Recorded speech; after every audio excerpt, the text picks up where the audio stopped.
ಸ್ನೇಹಿತರೆ, ಪ್ರಪಂಚದ ಇತಿಹಾಸದಲ್ಲಿ ಟೈಟಾನಿಕ್ ಎಂಬ ಪದ ಎಲ್ಲರ ಮನದಲ್ಲಿ ಉಳಿದು ಹೋಗಿದೆ. 113 ವರ್ಷದ ಹಿಂದೆ ಅಂದರೆ 1912ರಲ್ಲಿ 250 ಮೀಟರ್ ಉದ್ದ 50 ಮೀಟರ್ ಎತ್ತರವಿರೋ ಟೈಟಾನಿಕ್ ಎಂಬ ದೊಡ್ಡ ಹಡಗು ಸಾವಿರಾರು ಜನರು ಮತ್ತು ಸಮುದ್ರದಲ್ಲಿ ಪ್ರಯಾಣ ಮಾಡುತ್ತಿರುವಾಗ ದೊಡ್ಡ ಮಂಜುಗಡ್ಡೆಯನ್ನು ಡಿಕ್ಕಿ ಹೊಡೆದು ಸಮುದ್ರದಲ್ಲಿ ಮುಳುಗಿ ಹೋಗುತ್ತೆ. ಇದು ಪ್ರಪಂಚವೇ ಮರೆಯಲಾಗದ ಒಂದು ದೊಡ್ಡ ದುರ್ಘಟನೆ. ಇಂದು ನಾವು ಇಂತಹ ಪ್ರಪಂಚದ 5 ದೊಡ್ಡ ಹಡಗುಗಳ ಬಗ್ಗೆ ತಿಳಿದುಕೊಳ್ಳೋಣ. ವಿಡಿಯೋ ತುಂಬ ಇಂಟ್ರೆಸ್ಟಿಂಗ್ ಆಗಿರುತ್ತೆ, ತಪ್ಪದೇ ಕೊನೆಯವರೆಗೂ ನೋಡಿ.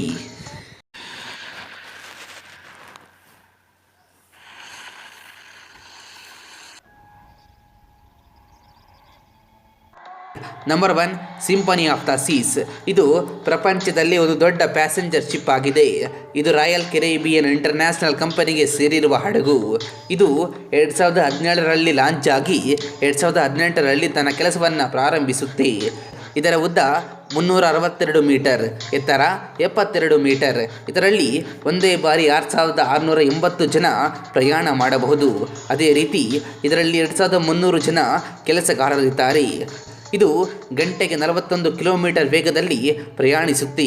ಅದೇ ರೀತಿ ಶಿಪ್ನ ತೂಕ 2,28,000 ಟನ್ಗಳು. ಇದರ ನಿರ್ಮಾಣಕ್ಕೆ ಸರಿಸುಮಾರು $1.35 ಬಿಲಿಯನ್ ವೆಚ್ಚ ಮಾಡಿದ್ದಾರೆ.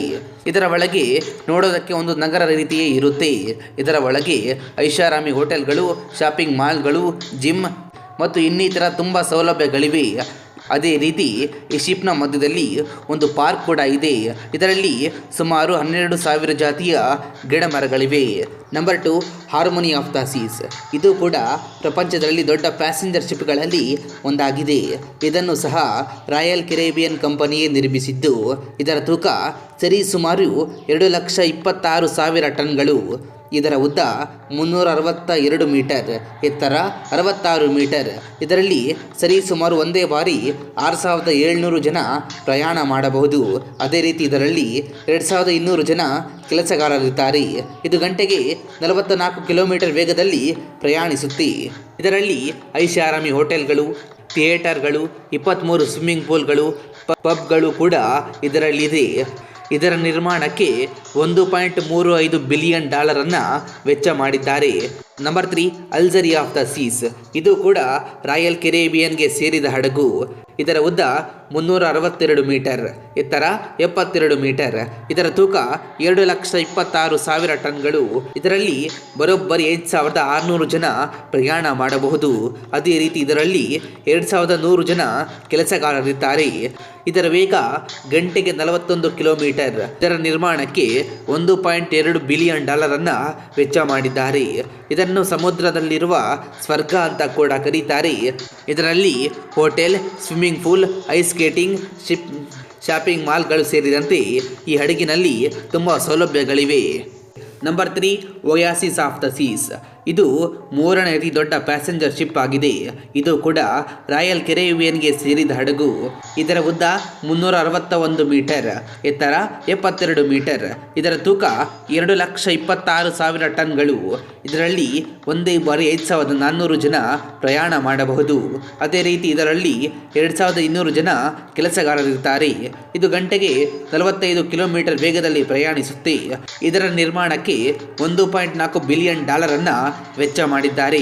ಇದರಲ್ಲಿ 30 elevators, central parks, theatres, swimming pool, moving bar, multiple night clubs, comedy club, volleyball ಮತ್ತು ಬಾಸ್ಕೆಟ್ಬಾಲ್ ಕೋರ್ಟ್ಗಳು ಸೇರಿದಂತೆ ಇನ್ನೂ ಹಲವು ಸೌಲಭ್ಯಗಳು ಈ ಹಡಗಿನಲ್ಲಿದೆ.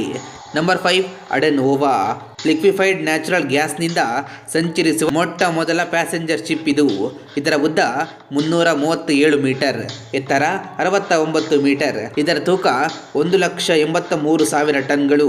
ಇದರಲ್ಲಿ ಒಂದೇ ಬಾರಿ 6,600 ಜನ ಪ್ರಯಾಣ ಮಾಡಬಹುದು. ಇದು ಗಂಟೆಗೆ 43 ಕಿಲೋಮೀಟರ್ ವೇಗದಲ್ಲಿ ಪ್ರಯಾಣಿಸುತ್ತೆ. ಇದರ ನಿರ್ಮಾಣಕ್ಕೆ ಬರೋಬ್ಬರಿ $900 ಮಿಲಿಯನ್ ವೆಚ್ಚ ಮಾಡಿದ್ದಾರೆ. ಇದರಲ್ಲಿ hotels, water slider, water parks, clubs, night clubs ಈ ರೀತಿ ತುಂಬ ಸೌಲಭ್ಯಗಳಿವೆ. ಇವು ಫ್ರೆಂಡ್ಸ್ ಪ್ರಪಂಚದ ಅತಿ ದೊಡ್ಡ 5 ಪ್ಯಾಸೆಂಜರ್ ಶಿಪ್ಗಳು. ಇದು ಕೇವಲ ಹಡಗುಗಳು ಮಾತ್ರವಲ್ಲ, ಸಮುದ್ರದಲ್ಲಿ ತೇಲುವ ಸ್ವರ್ಗಗಳು. ಇದರಲ್ಲಿ ಇದ್ದರೆ ಸಮುದ್ರದಲ್ಲಿ ಇದ್ದಂತೆ ಗೊತ್ತಾಗೋದಿಲ್ಲ, ಯಾವುದೋ ಒಂದು ಅದ್ಭುತ ನಗರದಲ್ಲಿರುವ ಹಾಗೆ ಅನುಭವವಾಗುತ್ತೆ. ವಿಡಿಯೋ ಇಷ್ಟ ಆದರೆ ಲೈಕ್ ಮತ್ತು ಚಾನಲ್ಗೆ ಸಬ್ಸ್ಕ್ರೈಬ್ ಮಾಡ್ಕೊಳ್ಳೋದಕ್ಕೆ ಮರಿಬೇಡಿ. ನಿಮ್ಮ ಅನಿಸಿಕೆಯನ್ನು ಕಮೆಂಟ್ ಮುಖಾಂತರ ತಿಳಿಸಿ. ಮುಂದಿನ ವಿಡಿಯೋದಲ್ಲಿ ಮತ್ತೆ ಬರ್ತೀವಿ. ಅಲ್ಲಿವರೆಗೂ ಧನ್ಯವಾದ ಕರ್ನಾಟಕ.